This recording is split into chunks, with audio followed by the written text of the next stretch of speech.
Boa noite, sejam todos bem-vindos, sejam todas bem-vindas, com grande satisfação que iniciamos mais uma terça-feira de estudo. Estudo e trabalho, né? Trabalho em nós mesmos.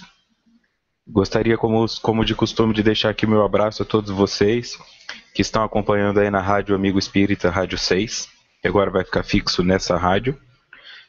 Vocês que acompanham pelo YouTube, vocês que acompanham pelo SoundCloud, vocês que deixam mensagens em todas essas plataformas, feedbacks e tudo mais, o meu muito obrigado. E vocês que às vezes deixam também mensagens aí, para eu não esquecer a cidade de vocês, eu vou começar a tomar nota, tá? E eventualmente falar aqui também. E a vocês que estão aqui presentes, como sempre, ajudando no trabalho. Maria e a Marley de Curitiba, Cláudia do Rio de Janeiro, tem também aqui a Virgínia de Porto Alegre, sempre presente, Silvana de Jundiaí, também, Socorro de Paulista, em Pernambuco, o Elson do Rio de Janeiro, Allan Kardec também do Rio de Janeiro, Thiago Bach de Curitiba, Tielo de Porto Alegre, a Meire de Presidente Juscelino em Minas Gerais, a Cristina de São Mateus, no Espírito Santo, a Lourdemar de Natal, que já está com o bloquinho dela para fazer as anotações, o Sebastião de Cornélio Procópio, no Paraná, a Valério Júnior, lá de Fernandópolis, no Noroeste Paulista, assim como a Tânia de São José do Rio Preto, a Edna de Suzano, a Solange de Minas Gerais, a queridíssima Idianês de Criciúma e a Noêmia de BH. Sejam todos muito bem-vindos. E bem-vindas, né? Este é o estudo da obra Autodescobrimento, uma busca interior, de Divaldo Franco e Joana de Ângeles. A realização do estudo é através da Rede Amigo Espírita, que disponibiliza em sua plataforma também os arquivos dos estudos anteriores e dos áudios anteriores para baixar gratuitamente e assistir também. E eu sou o Vitor Antenori Rossi. Vanessa de Belo Horizonte e a Rita de Juiz de Fora também chegaram agora. Sem trocadilhos. Vamos lá, então. Hoje é o encontro de número 19. Estamos no capítulo 2, Equipamentos Existenciais. Distonias e suas consequências. Parte 1. O Tielo diz que comprou o livro que está esgotado lá em Porto Alegre. Eu também tenho recebido muitas informações do esgotamento do livro, dos livros de Joana, justamente porque eles são muito procurados no momento, né? A tendência é que sejam mais procurados ainda, porque as noções de psicologia analítica estão se tornando vulgares, né? No sentido positivo, estão se popularizando e cada vez mais as pessoas estão buscando recursos em áreas que até então não eram exploradas, né? Aceitando o contato com a sombra, aceitando as terminologias de complexos e arquétipos dentro do linguajar diário. Então, aqueles profissionais da psicologia, inclusive, que não detiverem esses conhecimentos, vão acabar ficando alijados em algum ponto no mercado, né? Porque, independente da linha de pensamento que você siga, né, e antes que a pessoa fale, ele está defendendo a linha de pensamento dele, eu deixo claro que a minha linha principal é a fenomenologia, com ênfase na gestalterapia, que foca o aqui e agora, e os estudos da psicologia analítica são complementares e paralelos, tanto para o meu crescimento pessoal, quanto para novas sínteses dentro da psicologia que eu estou formando, né? Não basta ficar só seguindo o que os outros escreveram, acredito que em dado momento todo ser humano tem que também começar a criar coisas novas, né? Mesmo que elas estejam erradas, é só assim que nós vamos descobrindo em que estágio estamos. Pedro de Florianópolis também chegou aqui.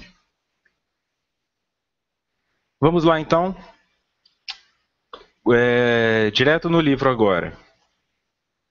Quando ocorre a ruptura do equilíbrio existente entre a consciência e o corpo, irrompem as enfermidades, as quais expressam a reação que ora se estabelece.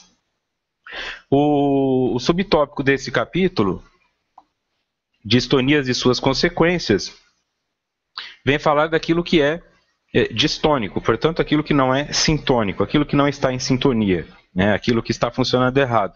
A distonia pode ter a ver também fisiologicamente com a questão do tônus muscular, mas ela também pode servir como uma forma de expressar campos que estão desajustados, que não estão sintônicos, ok? No caso aqui nós estamos falando de distonias psicológicas. Então, quando ocorre a ruptura do equilíbrio existente entre a consciência e o corpo, irrompem as enfermidades, as quais expressam a reação que ora se estabelece. Portanto, a enfermidade é o efeito, não é a causa. Ela não é a ação, ela é a reação. A enfermidade é a reação de um desequilíbrio que acontece no campo psicológico, aqui por eles estruturados, entre a consciência e o corpo. Tá? A consciência aqui está em negrito, tá? Para você que está só no áudio, porque na obra também a consciência está destacada. Antes é importante ter a noção de que a consciência trazida aqui é justamente o aspecto psicológico, comportamental, do qual eu tenho noção, do qual eu tenho conhecimento, do qual eu estou a par. Então, aquilo que sou consciente é daquilo que tenho ciência. Portanto, não significa que eu esteja correto. Tá? A minha ciência pode ser falha. Então o indivíduo fala, eu estou consciente de que esse comportamento vai acabar me matando. Eu estou consciente de que me alimentar mal vai acabar me trazendo problemas. Mas isso não implica que ele consiga parar só por isso. Tá? E existem aqueles indivíduos que não estão conscientes daquilo que esteja lhes fazendo mal. Ele não percebe. Então, este é um indivíduo que estes mecanismos estão na inconsciência dele. O que Joana e Divaldo trazem é que quando daquilo que eu estou consciente desequilibra do que o meu corpo físico está procurando, então a doença vai aparecer. Mas, naturalmente, isso vai ficar mais claro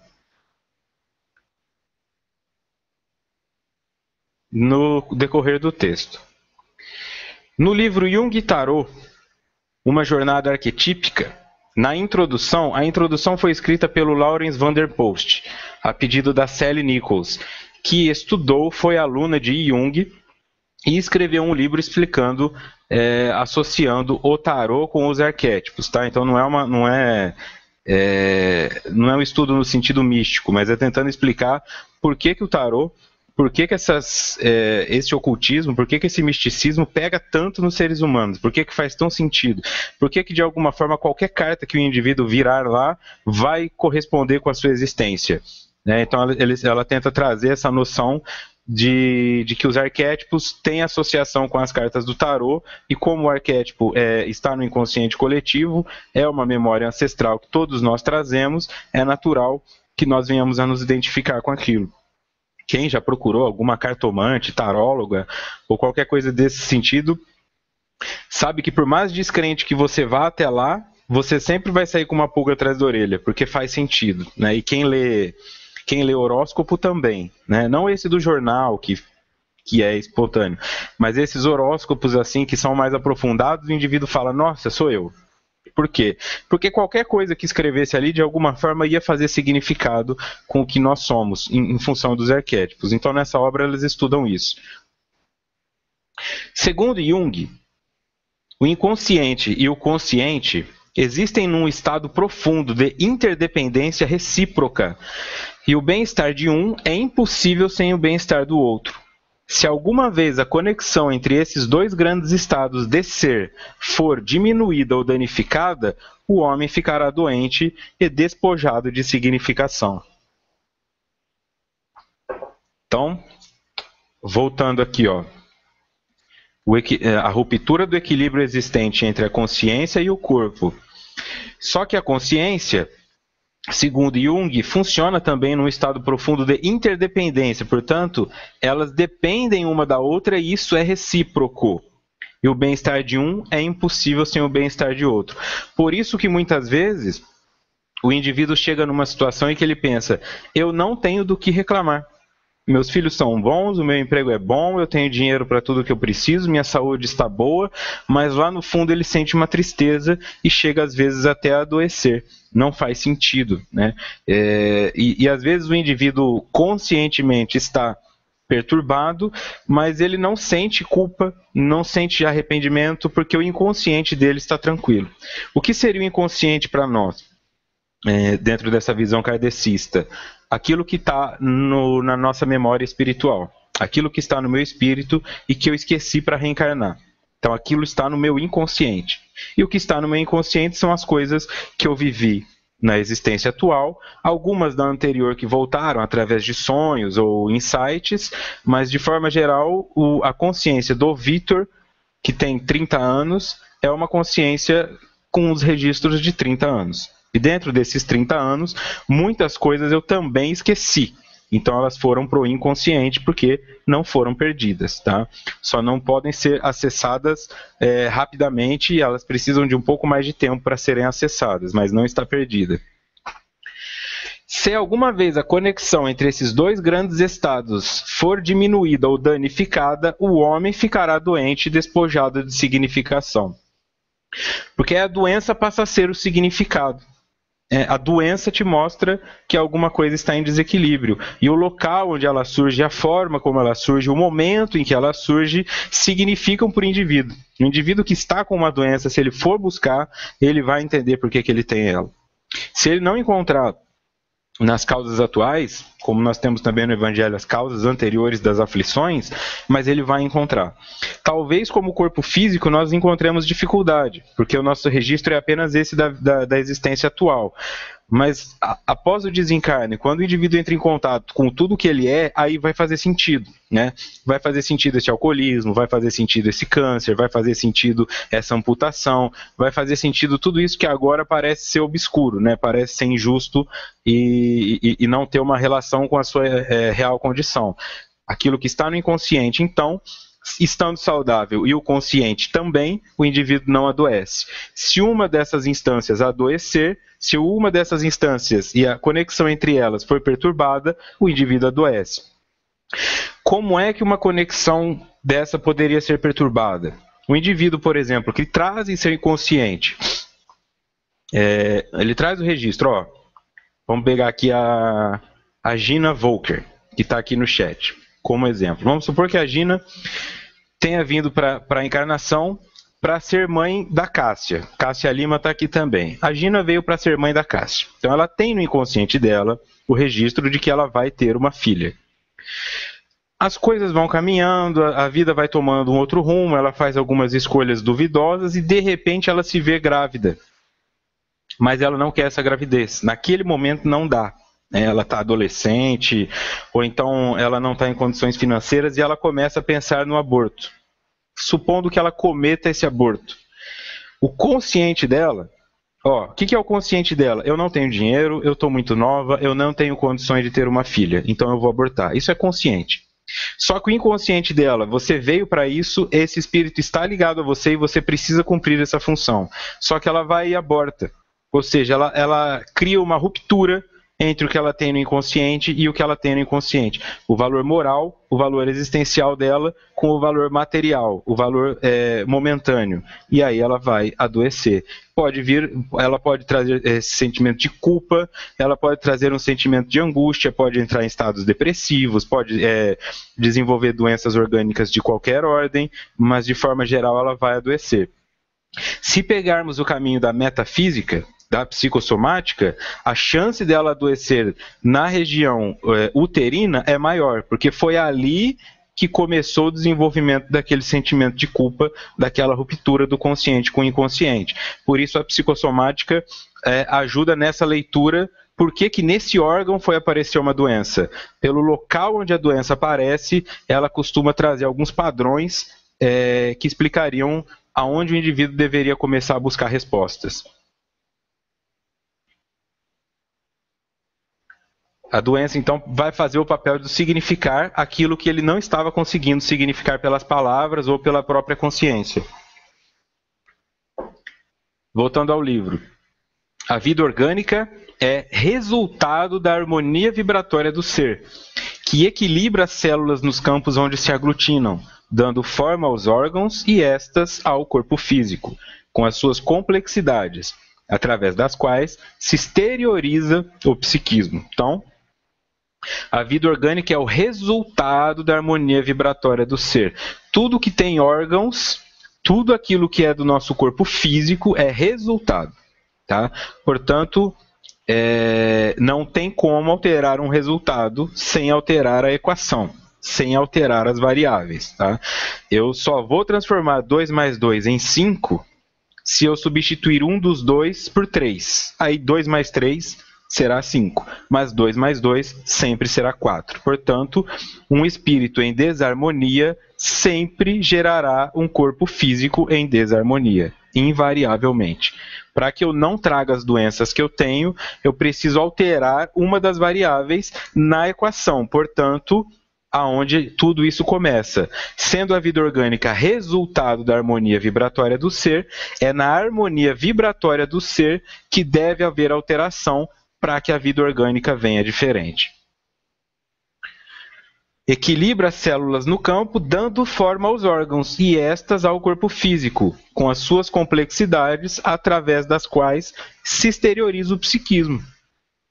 Então, a harmonia vibratória gera esse corpo físico através do aglutinamento das células, cria nelas o sentido para que os órgãos venham a se desenvolver, e aí o psiquismo se expressa nesses órgãos. Se o psiquismo é doente, o órgão adoecerá.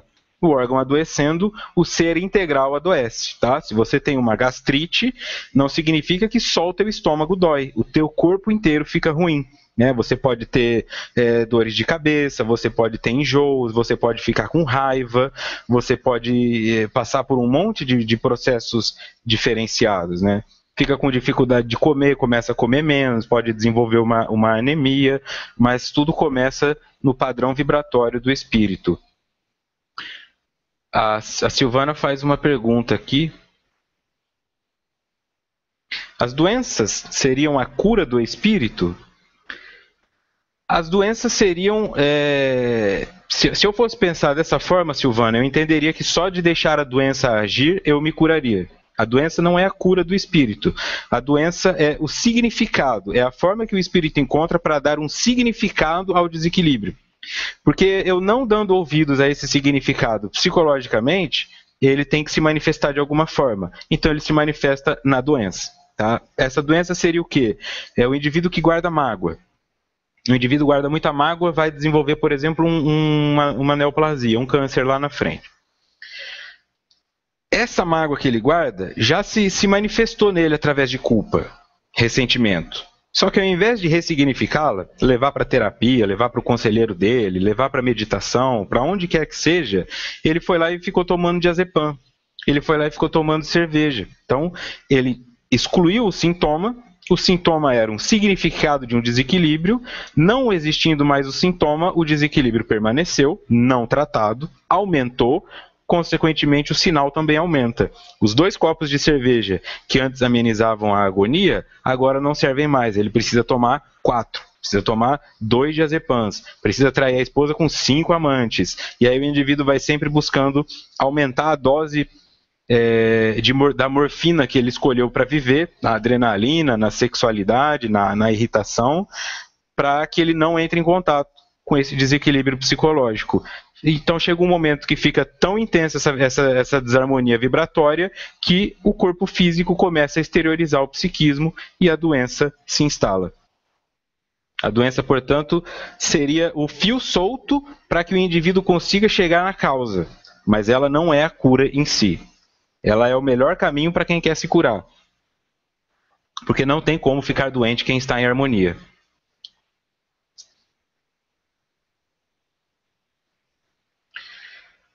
Voltando ao livro. Um erro de comunicação entre a consciência e o corpo favorece a desorganização molecular, propiciando a instalação de doenças. Pronto, ó, um erro de comunicação entre a consciência e o corpo favorece a desorganização molecular, propiciando a instalação das doenças. E pode pegar em coisas pequenas, né? Quantas vezes você não está ali comendo aquele pedaço de pizza com catupiry e não queria estar comendo aquilo? Não queria. Você fala, eu não posso comer isso, eu preciso melhorar a minha alimentação, eu vou acender esse cigarro, mas eu não quero acender esse cigarro. É natural que vai haver um adoecimento, porque o teu corpo está dizendo uma coisa. Muitas vezes o indivíduo fica com aquele sentimento, aquela sensação de empanturrado, né, empapuçado de alguma coisa. Ele não consegue mais. Acaba de comer o almoço, mas ele parece que o indivíduo tem dois estômagos, né, um para comida e outro para doce. Você não aguenta comer mais um pedaço de batata, mas um chocolate inteiro parece que entra, né? É interessante isso aí. Então, quando o meu corpo muitas vezes diz que ele não quer mais aquilo, mas eu fico insistindo em fazer aquilo. Então, eu tenho consciência de que aquilo é ruim, mas eu levo o meu corpo a executar aquela ação. Naturalmente, eu vou ter um adoecimento. Duas perguntas aqui. A Marley pergunta como harmonizar as vibrações do espírito. E o Betinho Silveira pergunta como se percebe essa desarmonia antes que ela evolua para uma doença. Quais seriam estes sinais? Inquietação, insônia, excesso de fome ou ausência de fome, ou excesso, insônia ou hipersonia, está dormindo menos do que de costume, está sentindo muito sono, angústia, ansiedade, culpa, aumento na dose da droga que usa, se fuma cigarro, percebe que está aumentando o uso de cigarro, se come chocolate, está aumentando, cafeína, né? É importante, primeiramente, entender que tudo que altera o sistema nervoso central é uma droga. Então, eu não preciso ser um usuário de drogas ilícitas para ter problema. Se você tomava 200 ml de café e está tomando 500, já é um indício de que alguma coisa está desequilibrada. E a quantidade de açúcar, a quantidade de sal, o quanto brigava com os filhos, o aumento exagerado ou a ausência de desejo sexual, tudo isso pode já ser indício de que existe um desequilíbrio, né? A má vontade, a raiva, a irritação que antes não existia, são essas coisinhas mais simples que nós ignoramos, que vão nos mostrando que alguma coisa está diferente. Só que como são pequenas as alterações, eu às vezes não percebo. Por isso eu preciso muito do outro. Quando alguém te fala... eu acho que você está comendo demais, então você anda meio irritado ultimamente, não rebata essa afirmativa, acolha e vai entender. Se a pessoa falou isso, deve ter uma razão. Isso já é um indício de desequilíbrio. A Simone pergunta se todas as doenças têm início no espírito. Segundo Joana e Divaldo, sim. Dentro dessas obras é isso que eles trazem, que e isso está em estudos anteriores, né? Eu não lembro se 3 ou 4 atrás, onde até Kardec fala, né, que culpar o corpo físico por ações erradas não é o correto, porque um corpo físico desequilibrado diz respeito a um espírito desequilibrado, né? Um comportamento inferior está associado a um espírito inferior. O corpo, a carne não é fraca, o que é fraco é o espírito. A Marley quer saber como harmonizar as vibrações do espírito, e é exatamente isso que nós estamos fazendo aqui, tentando aprender isso, pelo autodescobrimento. O autodescobrimento, Marley, vai nos permitir enxergar onde elas estão desarmonizadas. E aí eu vou buscar recursos para harmonizá-las, porque não existe uma regra, né? A energia sexual é uma, a energia profissional é outra, a raiva, a ira, o amor, todas essas energias podem estar desequilibradas, vibrando negativamente. Então eu preciso identificar qual energia, em que ponto a minha vibração está negativa ou desequilibrada, e isso eu só consigo pelo autodescobrimento.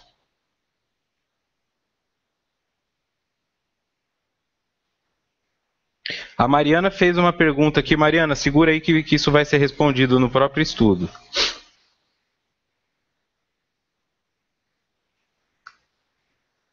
No livro Missionários da Luz, essa nota do expositor, no capítulo 13, chamado Reencarnação, Francisco Cândido Xavier e André Luiz nos trazem o seguinte. Está havendo um diálogo de um companheiro do André Luiz que vai reencarnar, e ele fica ansioso porque ele quer que a reencarnação aconteça logo. E ele percebe que tem muita, vamos dizer assim, burocracia para que essa reencarnação aconteça. Tem muita gente envolvida, muitos setores envolvidos, muito planejamento, e ele quer entender se nós estamos reencarnando para fazer o bem, por que tem que demorar tanto, né? Por que as coisas não podem ser mais rápidas? E ele recebe as instruções.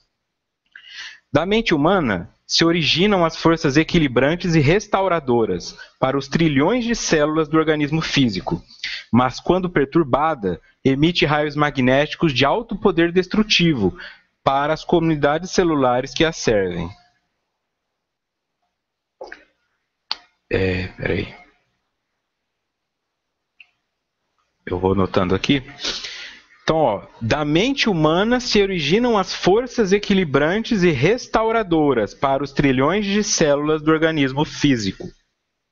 Mas, quando perturbada, emite raios magnéticos de alto poder destrutivo para as comunidades celulares que a servem. Portanto, para que um corpo físico adoeça ou para que um corpo físico se cure, a resposta está na mente humana.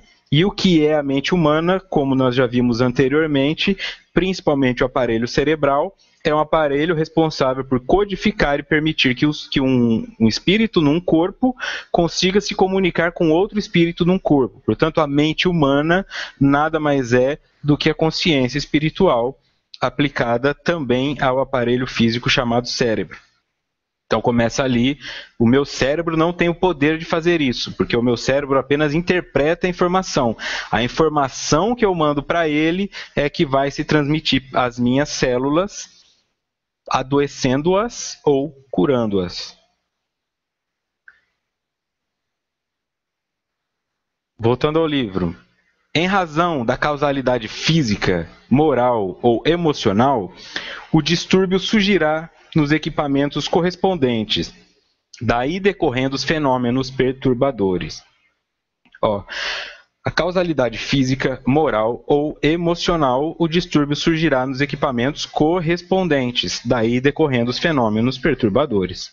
Então, se a causa é física, se a causa é moral ou se a causa é emocional, naturalmente essas instâncias terão sofrimento. Como o todo é sempre maior que a soma de suas partes, ou seja, o meu emocional ele não é melhor do que o meu físico ou vice-versa, o meu emocional e o meu físico juntos são melhores do que os dois separados, o meu emocional naturalmente vai atrapalhar o meu físico. Portanto, não importa onde comece esse adoecimento, mas onde ele se manifesta é o melhor caminho para o autodescobrimento. Né? Eu vou buscar o autoconhecimento. É o meu emocional que está com problema? Você pode, por exemplo, ter pessoas que são intelectualizadas em altíssimo nível, falam 5 línguas, extremamente viajadas, mas a inteligência emocional delas é de uma criança de 5 anos. Sempre que contrariadas fazem birra, fazem chantagem, não sabem ouvir não, e querem tudo que é do outro para ela. Então, quer dizer, é o emocional desse indivíduo. O corpo físico dele pode não ter. Só que se eu percebo que o meu filho, que a minha esposa, que o meu marido tem um emocional desequilibrado, eu não preciso enxergar isso como bonitinho. Eu não preciso enxergar isso como uma idiosincrasia. Não, isso é dele. Ele é assim mesmo, ele é estressado. Não, isso é uma doença. Isso é um desequilíbrio que vai acabar se manifestando em doença. E essa noção arquetípica e essa noção ancestral muitas vezes nos ilude. Todo italiano é bravinho mesmo, todo italiano é nervoso e tal. E aí o indivíduo é italianão, bravão, ranzinza, desencarna por infarto e falam que foi a condição genética que matou ele de infarto, né? Quando já tem estudos aí que comprovam que os indivíduos que são muito irritados, eles têm maior chance de infartar do que aqueles que são mais calmos. Então eu tenho que identificar onde é. É no físico? Pô, toda hora tem uma doença aparecendo no meu corpo, é no emocional, toda hora o meu humor oscila, eu tô triste, depois eu fico angustiado, depois eu tô feliz, aí eu dou dinheiro para todo mundo, depois eu me arrependo. Como é que é isso, né? Onde é que está o seu desequilíbrio? O equilíbrio implica que eu consiga caminhar pelos dois estágios igualmente e permaneça no meio. Que eu não seja nem santo e nem um demônio. Que eu seja uma pessoa equilibrada que reconhece as minhas sombras e reconhece a minha luz. Se eu sou muito positivo, muito feliz e irradio felicidade o tempo todo, isso também pode ser sinal de desequilíbrio. Caso quando eu deito no travesseiro eu sinta tristeza.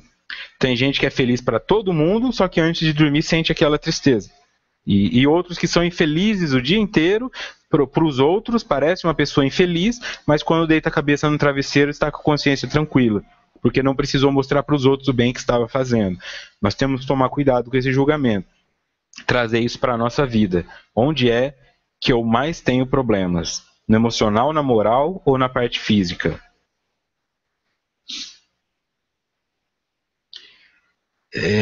A Rosita pergunta: Se tudo que desarmoniza o nosso comportamento habitual tem uma causa emocional, é necessário que sim. Porque se eu for pensar dessa forma, meu comportamento se baseia pelo pensamento. Primeiro eu penso, depois eu ajo. Mesmo que a pessoa fale, eu penso sem agir, não, houve uma elaboração mínima ali. Eu penso e ajo. Se o meu comportamento está relacionado com o meu corpo físico, e o meu corpo físico é orientado pelo meu espírito, e o meu espírito é um quanto energético relacionado de emoção, com esses pensamentos, com essas vibrações, então é natural que todo comportamento que eu tenha uma causa emocional. Se eu bato em alguém ou se eu abraço alguém, se eu fumo um cigarro ou se eu mudo minha alimentação, tudo isso está relacionado com uma conexão emocional que eu tenho com aquilo. Então tem pessoas que têm vícios, o indivíduo bebe, alcoolista, mas não enxerga que é alcoolista. E quando ele faz uma reflexão da vida dele, ele percebe que a única relação que ele tem que dura 15 anos na vida dele é com o álcool. Ele não tem nenhum amigo há 15 anos, ele não tem nenhuma namorada, nenhuma esposa há 15 anos, mas o álcool, a cerveja, sempre esteve lá há 15 anos. Naturalmente, esse indivíduo tem uma ligação até emocional com a cerveja. E alguns vão trazendo transformam isso até em afeto, né? Agora eu vou chegar em casa e vou tomar minha cervejinha. Como se ele estivesse falando de uma pessoa que ele gosta muito, né? Ele tem prazer naquilo.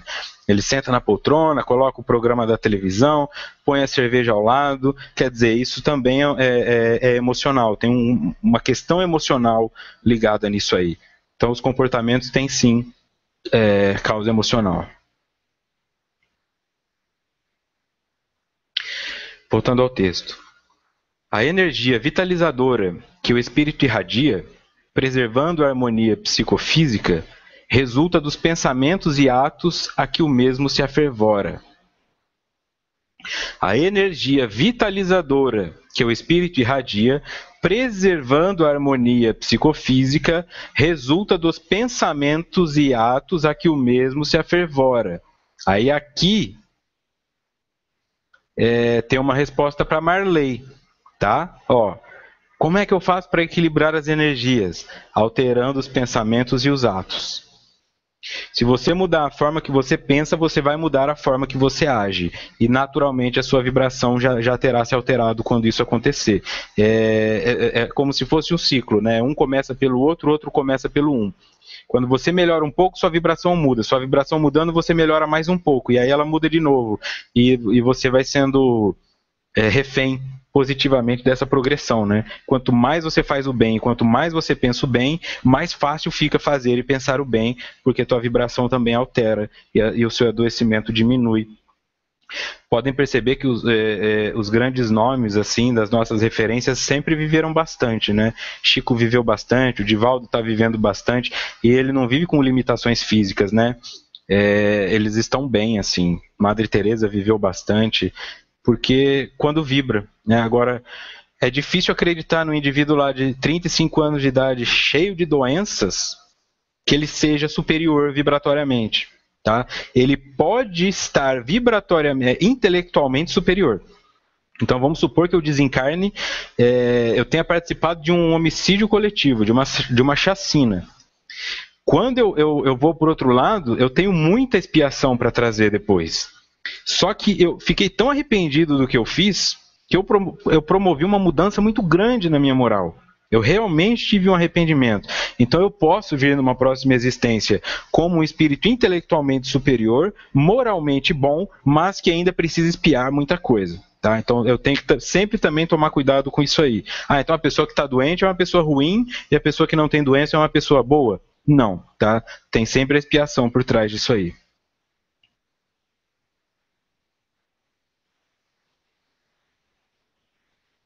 A Tânia também faz uma pergunta que será respondida junto com a pergunta da Mariana. Mariana, isso. Então, alterando meus pensamentos e as minhas ações, naturalmente eu altero minha vibração, e alterando minha vibração, eu adoeço menos ou posso até me curar da doença que já trago. Mas vamos lá. No livro dos Médiuns, capítulo 14, dos Médiuns, né, esse é o nome do capítulo, dos Médiuns. No item 176, na oitava parte, está a seguinte pergunta: podem obter-se curas unicamente por meio da prece? E isso responde a Tânia e a Mariana.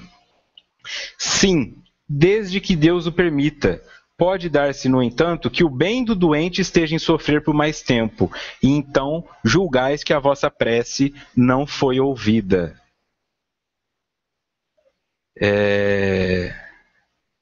E aí a Tânia tinha perguntado, né, nesse sentido. Eu vou colocar aqui para vocês. Primeiro a Mariana, tá?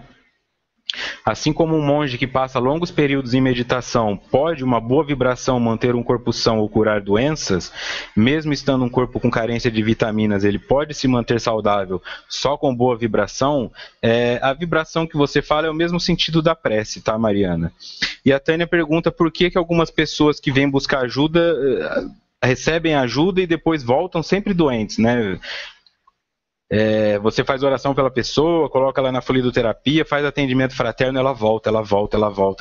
Então, também está relacionado com isso aqui. Não é que o trabalho não esteja exercendo efeito, é que, em alguns casos, o bem do doente está em sofrer por mais tempo. Ainda não foi o suficiente para quebrar, para levá-lo à consciência daquilo que ele precisa, tá? E pode ver, normalmente, estas pessoas que ficam buscando ajuda, e que esses passes magnéticos e tudo mais, e quando conseguem ajuda e se sentem bem, desaparecem. Este é o ato do viciado, tá? Aquele indivíduo que vai no hospital só para tomar o remédio para dor. Aquele indivíduo que vai nas festas só para beber às custas dos outros, né? Então tem um indivíduo também que ele é viciado em conseguir curas, mas ele não produz nenhuma. Então ele vai, faz tudo o que falam, vai em 8 passes, vai todo dia, assiste palestras. Quando a vida dele entra no eixo, ele não devolve isso para si mesmo e nem faz a manutenção desse processo. Ele desaparece e volta para o ambiente que estava adoecido. Aí ele adoece de novo, acha que não funcionou o tratamento, vai para uma outra casa espírita ou volta para a mesma reclamando e fica nesse processo a vida inteira. Se você não toma cuidado, você que lida com essas pessoas, você pode começar a achar que o seu trabalho realmente não é bom. E isso pode te trazer algum descrédito. Não se trata disso.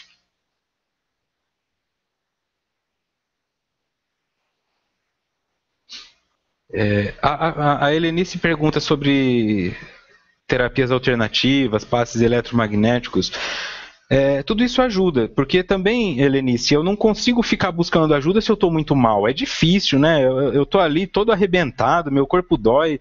É difícil, vai desmotivando. Não dá também para culpar um indivíduo desse, né? Não consegue nem andar direito, aí às vezes tem que chegar numa casa espírita, tem que chegar num hospital demorado, dificuldade, vai desanimando. Então, quanto mais alternativas eu tiver, tanto na farmacologia como na farmacologia alopática, né, que são os remédios de farmácia, na homeopática, passe magnético, floral, tudo isso ajuda para que o sintoma reduza. O sintoma reduzindo, então, eu devo usar essa disposição que não existia para ir buscar a cura. Mas o que a maioria dos indivíduos faz é, bom, eu estou curado, eu não preciso mais buscar nada, e aí vai lá e segue adiante.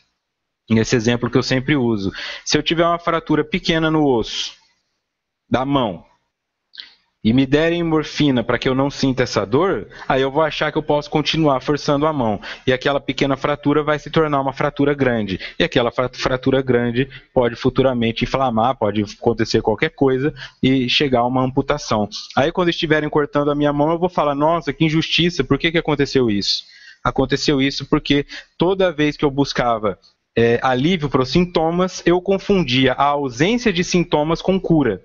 E a ausência de sintomas não é cura. A ausência de sintomas é apenas ausência de sintomas. Eu devo procurar, se eu adoeci e um remédio para tirar sintomas me curou, significa que o desequilíbrio ainda está lá. Não se iluda porque vai voltar. Pode ver o número de pessoas que fazem tratamento para câncer e depois tem metástase. e outras que eram ditas como perdidas, olha, vai durar 2 meses, encontram um caminho, mudam tudo e vivem mais 50 anos. Tá aí, né, para quem quiser ver. Então pode acontecer que a doença seja realmente a cura para esse indivíduo, né? A cura no sentido moral e psicológico. Ele vai ter que chegar à conclusão que ele precisa parar de fazer o que ele faz. E aí ele pode encontrar onde está o desequilíbrio dele. Voltando ao livro. A enfermidade de qualquer natureza é uma guerra que se apresenta nas paisagens do ser. Eu grifei o qualquer aqui porque é qualquer, tá? Então, ó, a enfermidade de qualquer natureza, ou seja, qualquer enfermidade, todas as enfermidades referem-se a uma guerra que se apresenta nas paisagens do ser. Que guerra é essa? Esse desequilíbrio entre consciente e inconsciente, esse desequilíbrio entre mente e corpo, porque é uma guerra. Em uma guerra, os dois querem a mesma coisa e ambos não querem abrir mão de nada. Então, quando a tua moral fala para você fazer uma coisa, mas o teu materialismo te manda fazer outra, ambos estão em guerra. E você é o campo de batalha. É natural que quando uma guerra termina, tá lá cheio de cadáveres, tá lá cheio de coisa jogada fora, cheio de espólios. Isso é o que nós nos tornamos. Tá? Essas doenças que aparecem no meu corpo físico são os espólios dessa guerra. É o que sobrou daquele campo de batalha que acontece entre o meu psicológico e o meu comportamental, entre o meu físico e o mental, entre o consciente e o inconsciente. E a guerra só termina quando encontramos a paz, quando um dos lados cede, ou quando ambos chegam a um acordo. No Livro dos Espíritos, nota do expositor, no Livro dos Espíritos, capítulo 5º, Considerações sobre a pluralidade das existências. Está lá discorrido dessa forma. Sofri hoje bastante. Não quero sofrer mais amanhã. Qualquer que seja o seu mau humor, não terá por isso que sofrer menos no dia seguinte, nem nos que se sucederem, até que se ache curado. Aqui também está confirmando, tá? O que estava lá no livro dos médiuns.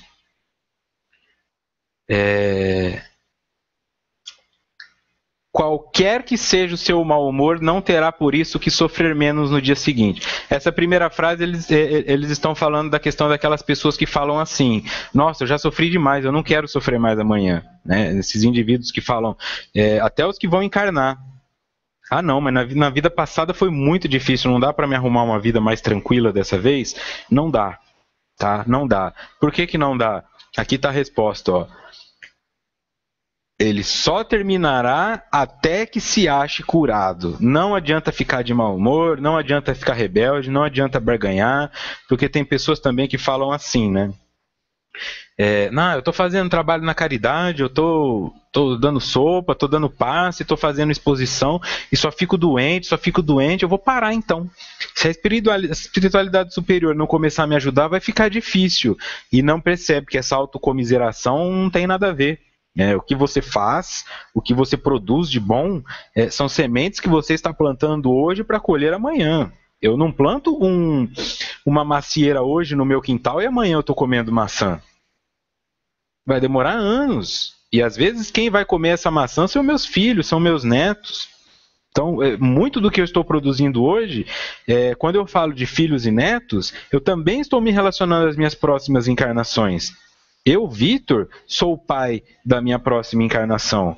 O que eu estou deixando de herança? Então, o que eu estou plantando hoje para que o meu neto, ou seja, daqui 2 encarnações eu venha a colher? Está relacionado com isso. Se eu ficar pensando que o meu sofrimento vai diminuir porque eu estou de mau humor ou porque eu cansei, não vai adiantar nada. Tem pessoas que saem da doutrina também. Quer saber? Eu não vou mais ficar atrás disso aí, não. Espírita parece que gosta de sofrer, né? Em tudo está buscando sofrimento, tudo quer sofrer, e não é verdade. Isso aqui está muito mais relacionado a... O sofrimento vai acabar quando a causa do sofrimento acabar. E se a causa do sofrimento é expiação, você vai ter que expiar tempo suficiente para isso. Se a causa do sofrimento é um desequilíbrio vibratório, você vai ter que vibrar diferente para isso. Entender onde está essa vibração E aí começar a vibrar diferente para isso. Mas só porque você cansou de sofrer ou porque você está de mal, a dor não vai sumir e dá raiva, porque essa impotência se transforma em um novo sintoma. Eu queria dar conta de me curar, eu queria dar conta disso e daquilo e não consigo, parece que eu consigo ajudar as outras pessoas, mas a mim mesmo não. É normal, isso é o que acontece com todos nós em algum nível. A Simone pergunta como conseguir o equilíbrio emocional convivendo em meio a tantas perturbações. E justamente essas perturbações é que formam o crivo. Se nós vivêssemos em um planeta sem perturbações, nós não perceberíamos que somos perturbados. Então, eu começo fazendo essa leitura. Por isso que aquela palestra minha, Porque Nascemos no Brasil, sofreu muitas críticas. Eu tenho que fazer essa leitura. Onde eu nasci? Para começar, pela lei de atração, onde é que eu encarnei? Onde minha vibração sintoniza? Aí eu já começo a identificar o que eu tenho de errado. Agora, se eu estou cercado de criminalidade, se eu sou cercado de fome, se eu sou cercado de injustiças, eu tenho que começar a perceber que estas perturbações vibratórias estão servindo para que eu me compare com elas e perceba o quanto eu estou distante daquilo ou não. Mas aí não adianta, por exemplo, como eu estava vendo essa semana, pessoas que modificaram lá a imagem do Facebook para o arco-íris da comunidade GLBTT. Prestando uma homenagem contra a homofobia. Nós não podemos ser homofóbicos, isso está errado, a homossexualidade não é uma doença, a homossexualidade não é um crime, não é nada disso. Até aí tudo bem, porque eu concordo. Mas aí, depois o indivíduo vai zoar o amigo dele. Aqui em São Paulo, por exemplo, vai chamar o São Paulino de Bambi.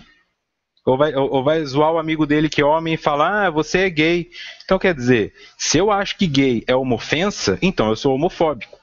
Esse é o problema, o indivíduo que não percebe, que não é consciente de onde ele está vibrando negativamente. Então ele se torna hipócrita. E essa hipocrisia é uma desconexão entre o consciente e o inconsciente. Porque ele quer conscientemente mostrar que ele não é homofóbico, mas ele é. Porque quando ele quer ofender um amigo, ele o chama de gay. E isso naturalmente em todas as áreas da vida. O indivíduo que reclama do político que é corrupto, mas estaciona na vaga do deficiente. Reclama do filho que é teimoso, mas não muda nada pelo filho. E nós vamos o tempo todo repetindo essas situações. Então essas perturbações que acontecem ao nosso redor servem para que nós consigamos enxergar o quão distantes ou próximos estamos dela. Sem elas nós não saberíamos onde estamos. Essa pergunta sempre surge na área da psicossomática. Deixa eu ver.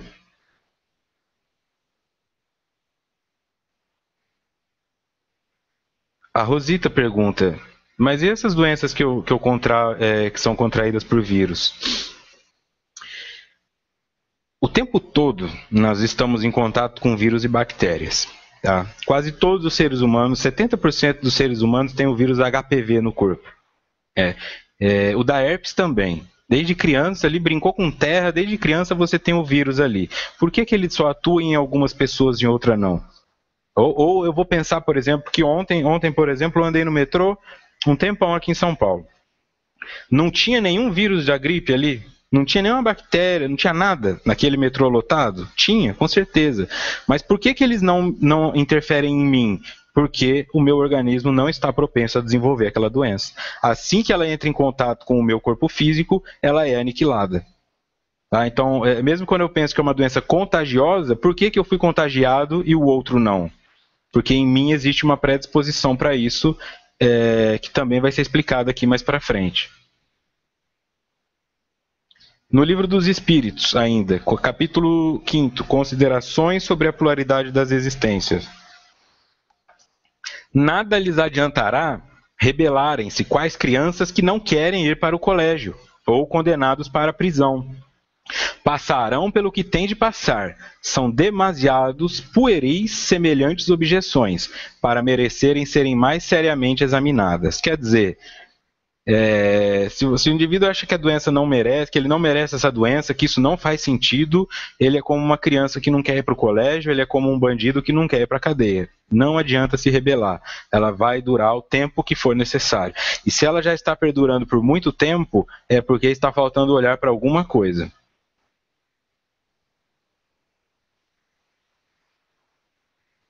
Voltando ao livro. Encontrando dissonantes os campos vibratórios que constituem os equipamentos da maquinaria humana, instalam-se as colônias microbianas perniciosas, que passam a predominar no organismo. Aqui entra essa área, essa parte dos micróbios, né, que foi perguntado. Os campos vibratórios estão dissonantes e eles atuam na maquinaria humana, então essas colônias de micróbios e bactérias e tudo mais passam a predominar no organismo. Mas não é que elas não existam, o tempo todo nós estamos entrando em contato com elas, mas o nosso sistema imunológico as extingue antes que elas possam produzir sintomas. Quando elas conseguem produzir sintomas, é sinal de que eu já estou num nível de estresse ou num nível vibratório inferior. Isso eu posso falar, eu não sei o dia de amanhã, né?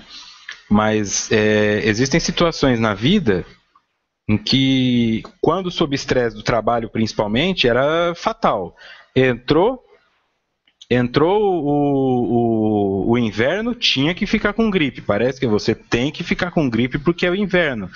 E depois que eu consegui desvincular de algumas partes profissionais que envolviam o estresse, eu cheguei a ficar 3 anos sem ter gripe. Naturalmente, em dado momento ou outro vai acabar tendo, mas quer dizer, não é uma regra. Né? Nós muitas vezes ficamos com medo disso, parece que chegou o inverno eu tenho que ter gripe, e na verdade não é bem assim. Né? Um indivíduo bem mais tranquilo tem menos chance de ter gripe. Voltando ao texto.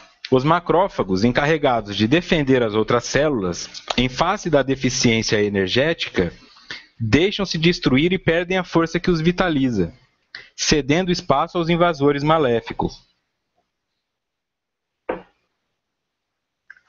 Os macrófagos, encarregados de defender as outras células, em face da deficiência energética, deixam-se destruir e perdem a força que os vitaliza, cedendo espaço aos invasores maléficos. Aqui é a explicação do porquê que isso está acontecendo. E aqui, na nota do expositor, os macrófagos são células que chegam para fazer a limpeza de um tecido que necrosou ou que inflamou. Eles fagocitam restos celulares. É como se eles digerissem esses restos celulares. Células mortas, proteínas estranhas, calo ósseo que se formou numa fratura, etc. Atualmente se sabe que, além de fagocitar, o macrófago tem uma enorme importância no desenrolar da resposta imunitária, produzindo e secretando um grande número de moléculas que, entre outras funções, atraem outras células para um local em que esteja ocorrendo uma reação inflamatória, regulam o funcionamento de células envolvidas na resposta imunitária e podem induzir a produção aumentada de células envolvidas em uma resposta inflamatória ou imunitária. Portanto, a função deles eles fazem essa fagocitose, que seria essa digestão, e os restos daquilo funcionariam como se fosse um atrativo para que as células viessem. Então, é como se eles registrassem que aquilo está sobrando e aquela informação interpretada, o sistema imunológico combate aquela bactéria, combate aquilo que estava atuando. Então, quando eu estou aqui, voltando ao texto, em face da deficiência energética, estes macrófagos, que têm esta função de ajudar no sistema de imunidade, eles deixam-se destruir e perdem a força que os vitaliza, cedendo espaço aos invasores maléficos. É como se você colocasse o porteiro para dormir. Aí entra quem quer e faz o que quer naquele prédio. Né? Assalta, sequestra, e é a mesma coisa que acontece no corpo físico. Não se iluda que tem um vírus da gripe andando e ele entrou na sua respiração.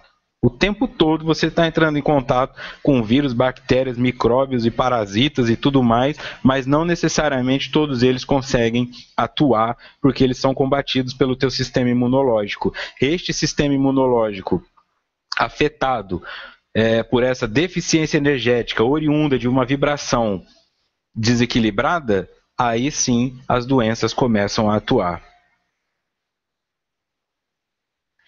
Continuando no texto. Pergunta-se normalmente por que o DNA, que é a causa primeira e essencial de todas as combinações do corpo, de um para outro momento sucumbe, deixando-se aniquilar pelos vírus e outros agentes agressivos, sem dar-se conta, já que a sua fatalidade biológica resulta do imperativo psíquico, da energia vital que desenvolveu e mantém a vida em todas as suas formas.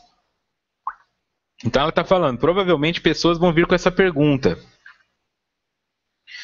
Mas e o DNA? Como é que pode haver uma alteração no DNA para que esses vírus consigam entrar lá e atuar de forma agressiva? Primeiro vamos colocar as coisas em panos limpos aqui, em pratos limpos. Nota do expositor. DNA, que é a sigla em inglês, ou ADN em português, é a sigla para ácido desoxirribonucleico, que é um composto orgânico cujas moléculas contêm as instruções genéticas que coordenam o desenvolvimento e funcionamento de todos os seres vivos e de alguns vírus. Então, é ali que está o seu gene. Né? Quando você fala, eu tenho uma doença genética, essa doença está no seu DNA. Esse seria o registro do que nós seremos fisicamente. Tá? O DNA seria a planta do nosso corpo físico. É dali que todas as coisas surgirão. E o DNA também pode ser aqui, ó, voltando ao texto. Sua fatalidade biológica, ou seja, o que ele vai se tornar biologicamente, a que tipo de corpo físico ele dará origem, resulta do imperativo psíquico, portanto, o psíquico impera sobre o físico, da energia vital que desenvolveu e mantém a vida em todas as suas formas. Então, o que vai adoecer, determinar os componentes genéticos que eu vou trazer, estão na minha vibração psicológica, porque o meu psíquico impera sobre as outras instâncias.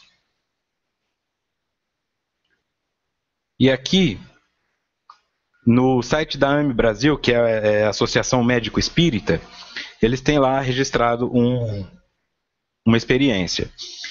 Nota do expositor. Pesquisadores do Instituto HeartMath tomaram o DNA de placenta humana e colocaram-no em um recipiente onde se podia medir suas alterações. 28 amostras foram distribuídas em tubos de ensaio ao mesmo número de pesquisadores previamente treinados. Cada pesquisador havia sido treinado a gerar e sentir sentimentos, e cada um deles podia ter fortes emoções. O que se descobriu foi que o DNA mudou de forma de acordo com os sentimentos dos pesquisadores. Continuando. Primeiro, quando os pesquisadores sentiram gratidão, amor e apreço, o DNA respondeu relaxando-se e seus filamentos esticando-se. O DNA tornou-se mais grosso. Segundo, quando os pesquisadores sentiram raiva, medo ou estresse, o DNA respondeu apertando-se, tornou-se mais curto e apagou muitos códigos. Tá? Então, o que eles fizeram? Pegaram o DNA que estava numa placenta humana, distribuíram ele entre os cientistas que foram treinados nas emoções, pela raiva, pelo afeto, por tudo isso, e eles foram estudando as alterações produzidas no DNA e chegaram a essa conclusão, que qualquer que seja o sentimento, se ele colocado intensivamente no DNA, gera alterações. Tá? E o medo ou o estresse, inclusive, apagou muitos códigos. O que explicaria por que uma criança em uma gestação difícil pode futuramente, quando chegasse à idade adulta, ter doenças que não estavam na sua carga genética. Né? Ninguém na minha família teve AVC, o indivíduo vai e tem. Ninguém na minha família infartou, o indivíduo vai e tem. Tudo, então, está relacionado com essa vibração.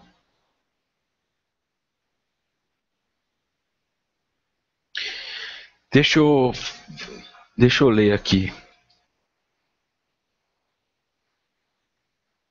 Ah, sim, aqui a Helenice pergunta das pessoas submissas, né?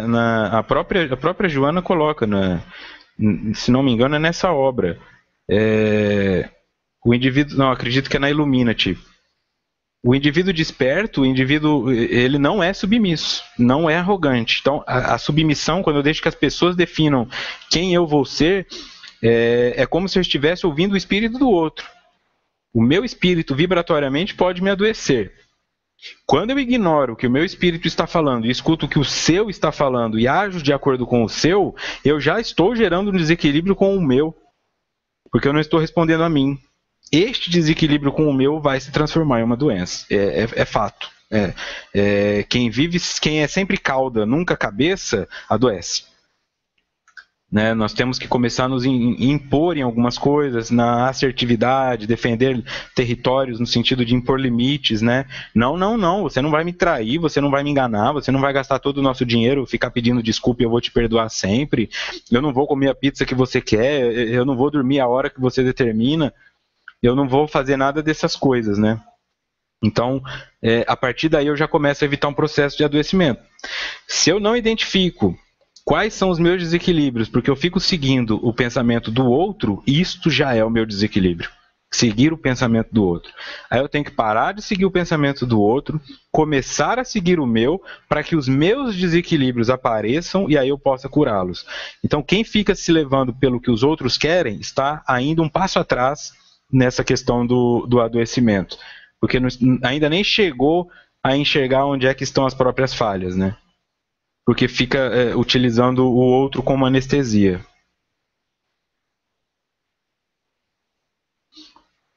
A Valéria pede aqui que quando eu vá para Fernandópolis, eu os avise. Eu estarei aí em setembro e farei palestra no Pátria do Evangelho. Farei no Pátria do Evangelho, no Missionários da Luz, e em Auriflama também, e outra na FEF, tá? Então em setembro eu estarei por aí, eu vou divulgar melhor na minha página. Ok?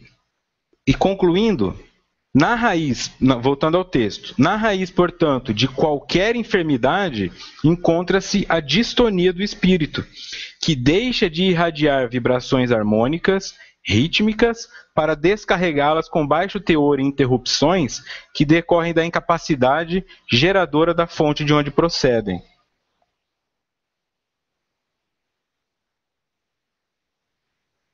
Na raiz, portanto, ou seja, de onde isso se alimenta, sempre tenho isso com vocês. Quando alguma coisa for radical, refere-se à raiz. E referindo isso à raiz, refere de onde eu estou tirando os nutrientes para alimentar aquilo que eu falo, a forma que eu me comporto e aquilo que eu reproduzo, os meus frutos. Tudo começa na raiz.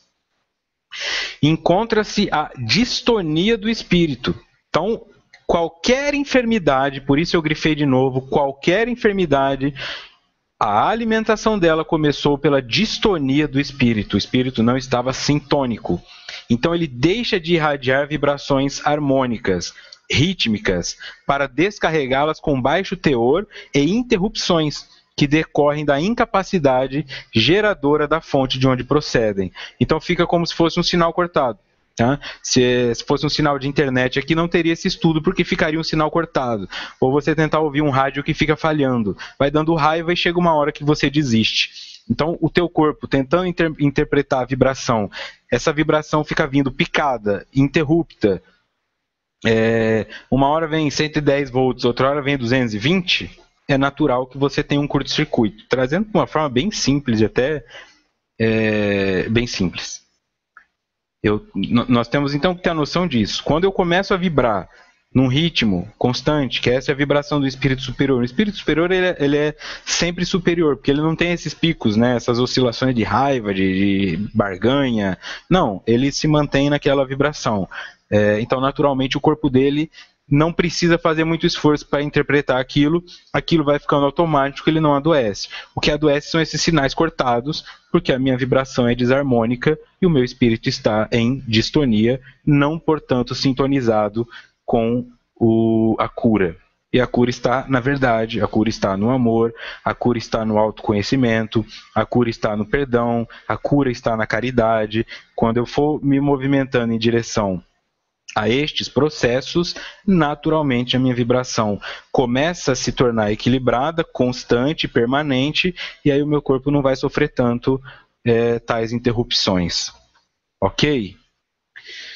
Eu sei que algumas perguntas não consegui responder, realmente não dá, mas na medida do possível eu vou tentando. Próximo encontro, dia 7/7, Distonias e suas consequências, parte 2. Então deixo aqui o meu muito obrigado a todos vocês, deixo aqui o meu abraço ao Arnaldo e ao José Aparecido, da Rede Amigo Espírita. Deixo aqui também o meu obrigado à Rede Amigo Espírita por disponibilizar a plataforma, a divulgação, tudo que fazem pela doutrina. E convido-os a estarem aqui na semana que vem, você que acompanha aí pelo YouTube, quando possível venha aparecer aqui no presencial, tá? Muito obrigado a todos vocês também que estavam acompanhando pela rádio e nas outras plataformas. Nos vemos semana que vem. Um forte abraço.